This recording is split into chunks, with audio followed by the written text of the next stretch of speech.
What's up, Magic Lovers? So today I have an awesome effect for you. It's an ACAAN, but not just any ACAAN.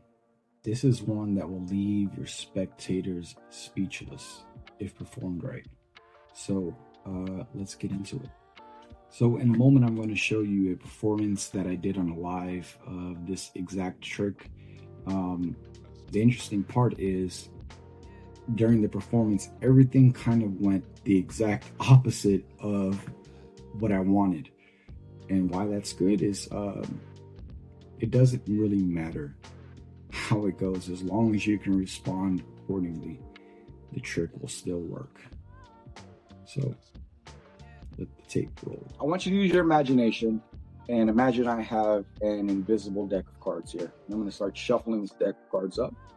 Give it a little bit of a ripple shuffle. How about a bridge and maybe a couple of cuts?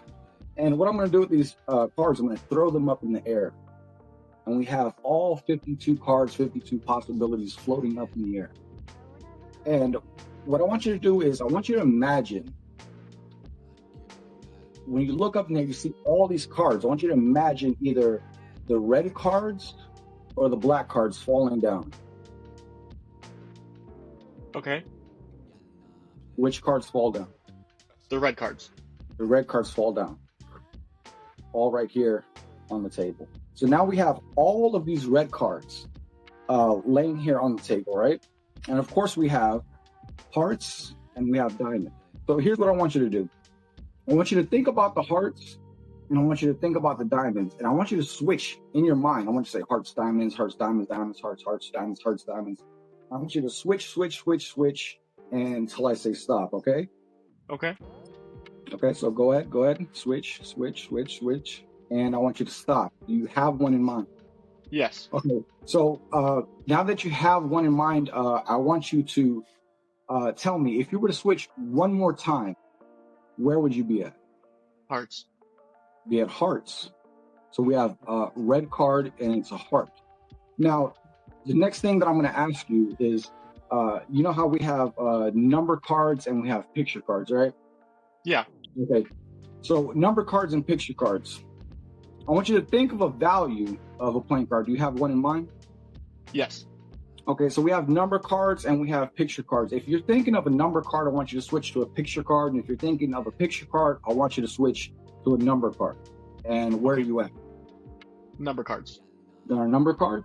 Yeah. So all of the number cards vanish. All we're left with is all the picture cards. So that's going to be king, queen, and jack. So if I were to take two of those away, what would you be left with? Jack of hearts.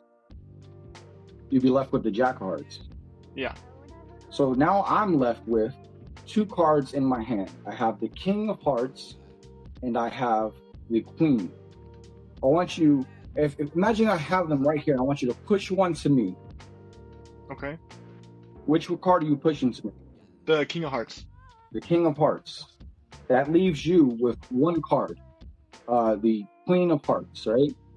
Yeah. Okay.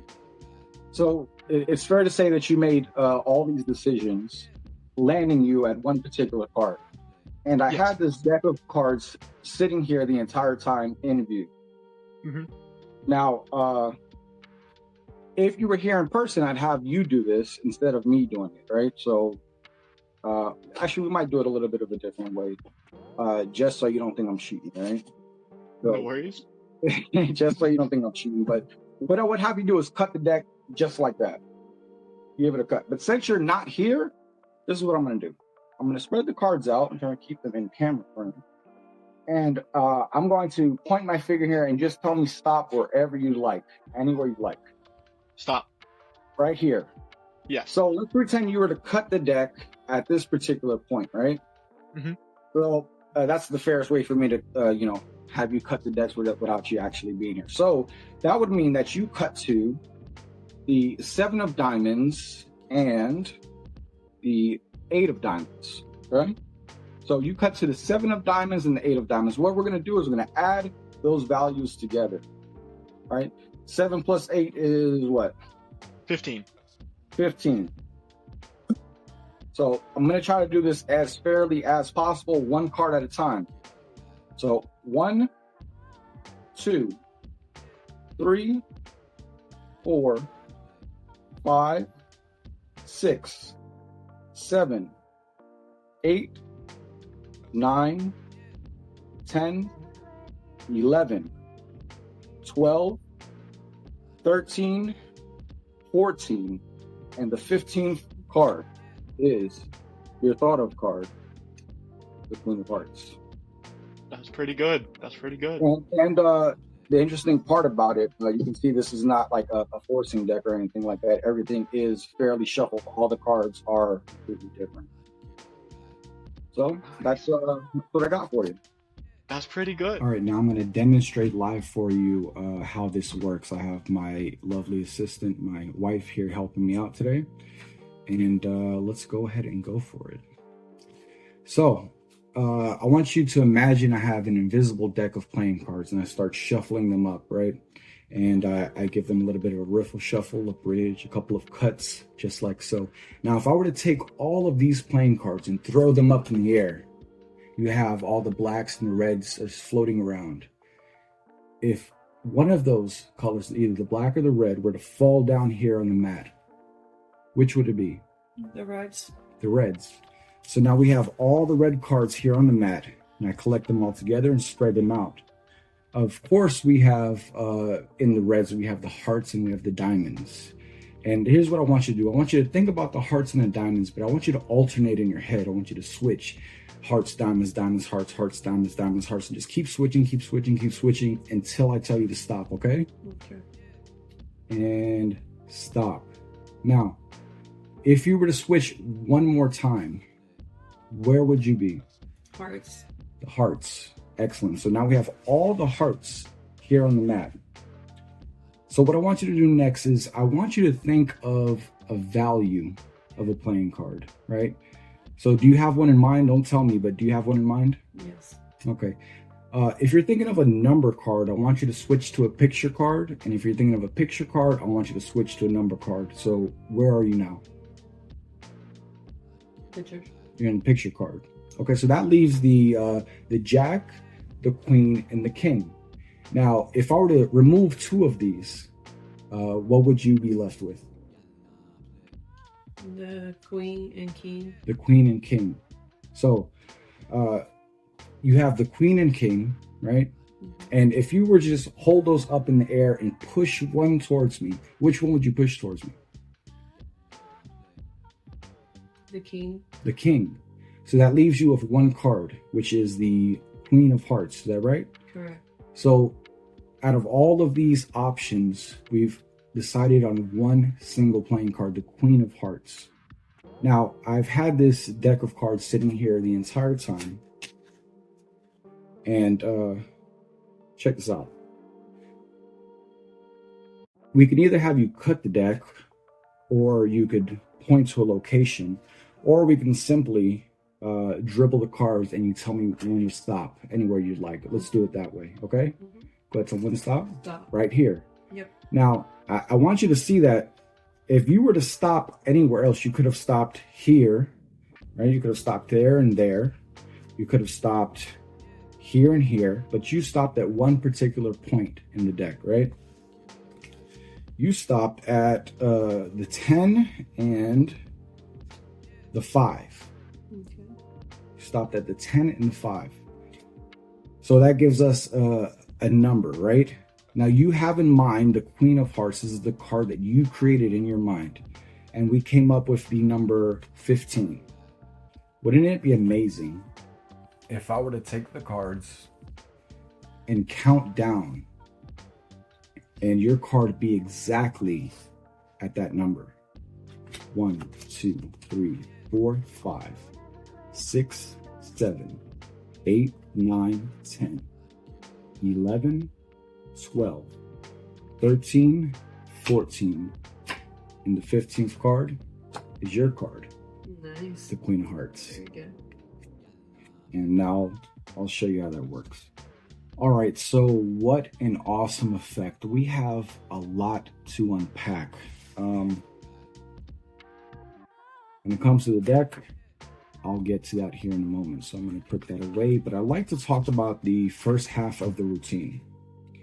Now, this is known as Equivoque or Equivoque, however you like to say it. But ultimately, it is known as Magician's Choice. So this is actually a couple of routines, 3 routines of Equivoque or Equivoque that I kind of merged together.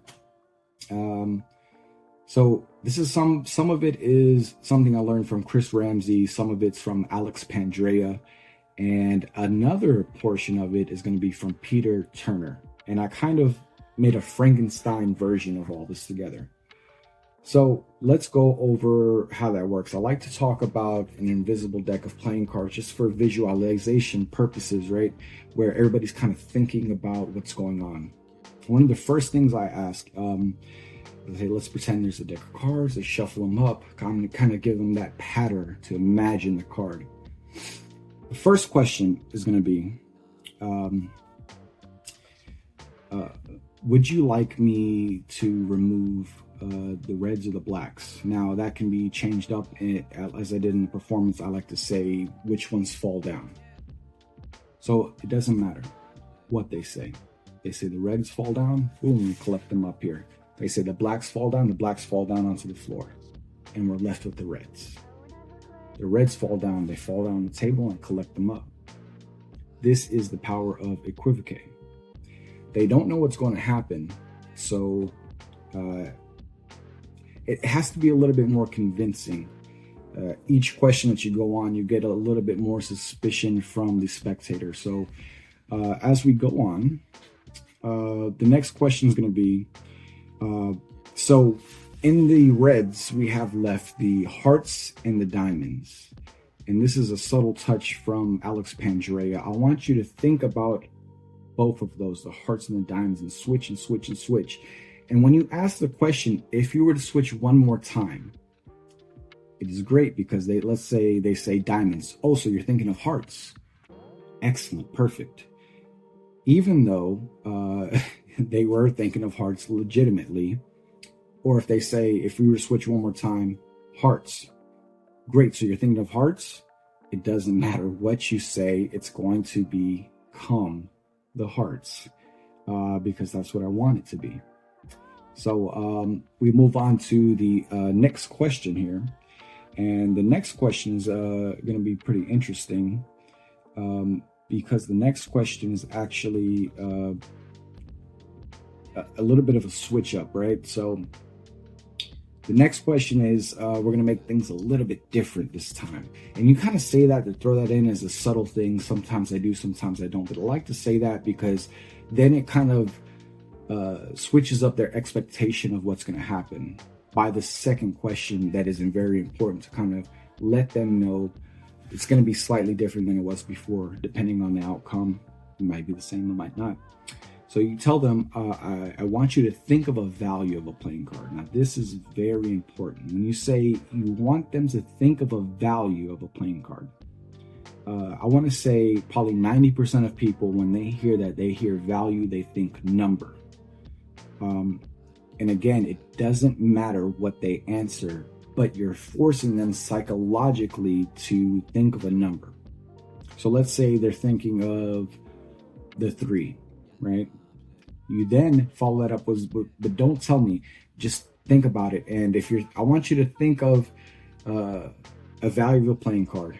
And if you're thinking of a number card, I want you to switch to a picture card. And if you're thinking of a picture card, I want you to switch to a number card.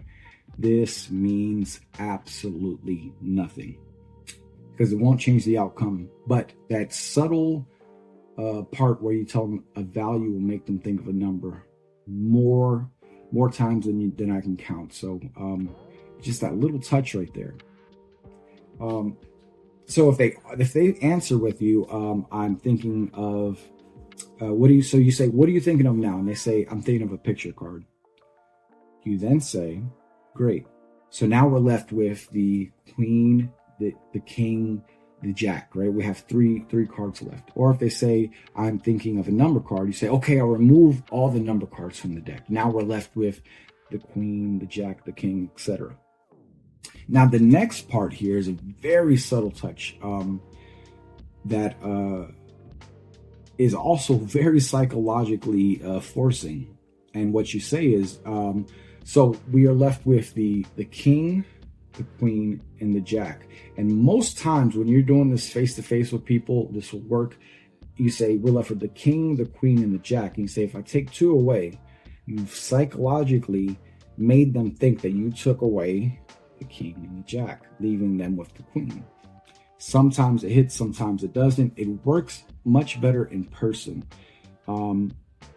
So they're left with the queen.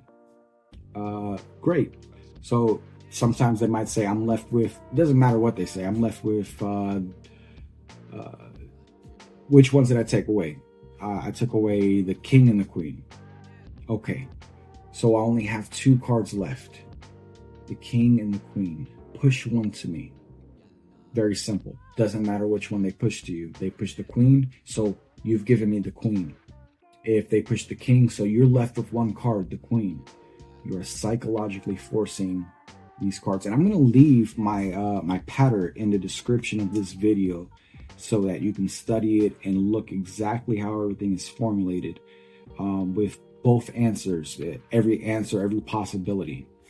In the video that I showed you at the beginning, the performance treaty at the beginning with MK Magic, that was like worst case scenario type of deal. And you see it still ends up working.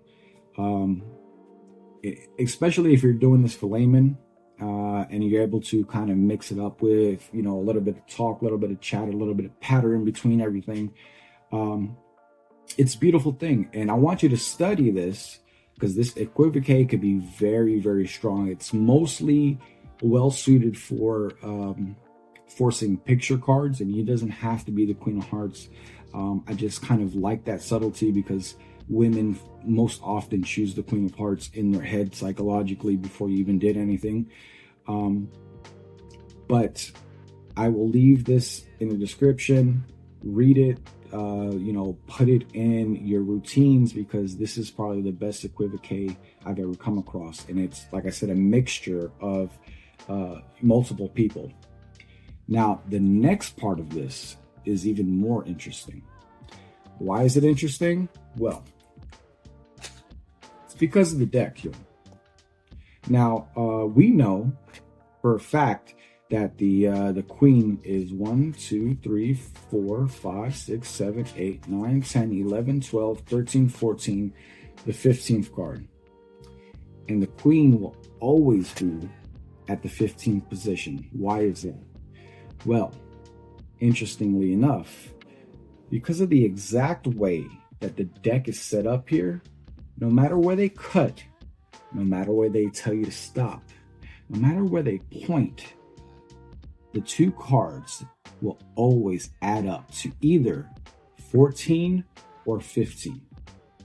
Now, it doesn't matter if it ends up being 14, you just count 14 cards down and say, wouldn't it be a miracle if the next card was your card that you thought of? So it's going to play off that principle. And let me show you what I mean. And I will insert right here. As I'm talking, I want you to see this pattern, right? See this pattern of the cards and see the stack that it's in and how no matter where you place your finger anywhere along there, you will get exactly 14 or 15. Now, this is a very interesting thing that I found in a book, and I don't even know how to explain it. It's amazing. So I'm going to leave that on screen for a moment longer, and we will continue with the rest. All right, we're back. So now this principle is an interesting one that I found by Theodore Annemann, also known as Ted Annemann, a classic magician that was very deep in the realms of mentalism. I think he created a lot of stuff when it comes to mentalism, actually.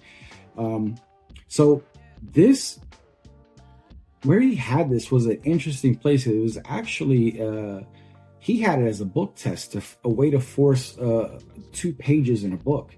And I thought to myself, this could be very valuable in the world of card magic, especially an ACAAN type of effect. And then with needing to actually force the card with the Equivoque or Equivoque, you can have a killer ACAAN effect. So, for example, let's just go through here. Let's say if you were to have them say stop here, they stopped at the 3 and the Jack. The Jack is valued at 11, 12, 13, 14. Let's say if they were to cut the deck somewhere randomly, they cut at the 5 and the 9. You see where we're going here? Yeah, another 14. So it could be done in many, many ways. This is very valuable. You can literally have them call out stop. We got an ace, which is 1, and a king, which is 13. That's 14. Let's say stop here. That's queen, which is 12, 13, 14, 15 with the 3. So either way, let's say, for example, it's 14. You're then going to count down 1, 2, 3, 4, 5, 6, 7, 8, 9, 10, 11, 12, 13, 14. And what was the card that you thought of? The Queen of Hearts, right? Wouldn't it be amazing if you stopped exactly at the Queen of Hearts? And there you go. Both parts, whether it's 14 or 15, is still going to be amazing. Let's say if they stopped at 15, you can do the same thing. And if you flip the cards over like this, they see that every card is different. Nobody's going to be able to put together what's going on here. 3, 4, 5, 6, 7, 8, 9, 10, 11, 12, 13, 14. And the thought of card that you had was the Queen of Hearts. Wouldn't it be amazing if the 15th card was Queen of Hearts? And yeah, so let's go ahead and get an overview shot of the cards here. I know I inserted a picture, but I just want to show you how interesting this is. So let's get a nice good spread and we'll switch the camera. So I just want you to see how anywhere in the deck, doesn't matter where it's at, it's still going to equal 14 or 15. Anywhere, literally anywhere, except for the end here, which is interesting. You'll be left over, which that's what the arrows were indicating there in the picture. Just throw those 2 aces at the bottom because everything else is going to equal 15. It doesn't matter where they cut, but it is quite amazing. I just want you guys to realize that I teach magic here on YouTube for free. I don't charge. I don't have any subscriptions or anything like that. I don't even have a Patreon or anything like that. All I ask that you like, comment, subscribe, engage with me here. Let me know you like the effect, you don't like the effect. What else should I teach? Also, one quick note.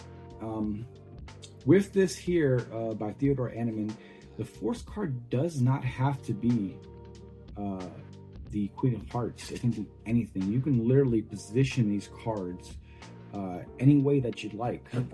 Just whatever's at 15, or I would do 15. Can be you can have it be the 7 of Hearts, for example, and do a 7 force or whatever you want. It's very, very, very useful. It's one of those things that you can use for all kinds of tricks. So it's very versatile, and there's lots of things you can do with it. One side note is you'll have certain cards that back up next to each other, like the 7s, which I believe are the only repeating cards. Just make sure that they are different colored. And I like to put these cards in random order when I'm putting them out, because the actual suits themselves don't matter. It's all just values. So shuffle up the deck. You can copy exactly the way that I have the stack there. Just remember, it's only the values that matter. So that's about it. I mean, there is a lot of uses for this. If you think there's anything that I didn't cover in enough detail, which I'm going to provide you with all the information that you'll need to do the Equivoque or everything else here that you'll need. If there's anything else, leave it in the comments, and I'll make sure to make a short or something like that addressing whatever issues you have. One of the beautiful things about this is the way you force it to. It can be cut, it can be dribbled, it can be pointed to, separated like this. So this is a great effect. Use it wisely, because this one's a strong one. All right, well, I guess I'll catch you in the next one. So I've also decided to leave my patter for the Equivoque here at the end. If you'd like, you can pause the video, or it will be available in the description section. Thank you. Magic lovers, don't forget to like, comment, share, and subscribe.